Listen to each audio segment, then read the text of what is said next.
All morning, people have been coming here to lay tributes, visiting the very spot where Boris Nemtsov was murdered. The politician's friends and his supporters still stunned, struggling to absorb what's happened. That was the person that was very close to the strata of society, well, to people who believe in freedom, who believe in human rights, who believe in democracy. And so, no words. Instead, there were tears and silence. This is a killing that sent shockwaves through Russia's political opposition. Boris Nemtsov, one of their best-known leaders, shot dead right here, just meters from the Kremlin.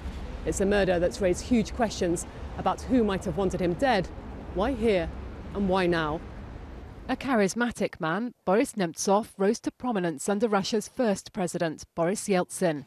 He was a well-known liberal reformer. But in recent years, like all political opposition here, he'd been pushed to the margins.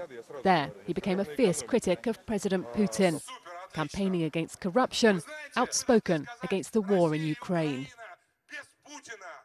Just hours before he was killed, he gave this interview on Russian radio.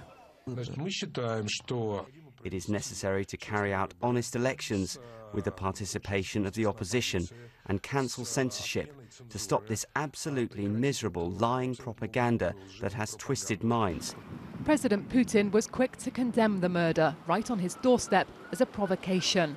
That's one line now being investigated, that someone wanted to destabilize Russia. But on the street, people point to the current nationalist fervor here, a climate where political opponents are labeled as enemies. Boris Nemtsov was planning a political rally on Sunday. Instead, people will now gather to mourn his death. Sarah Rainsford, BBC News, Moscow.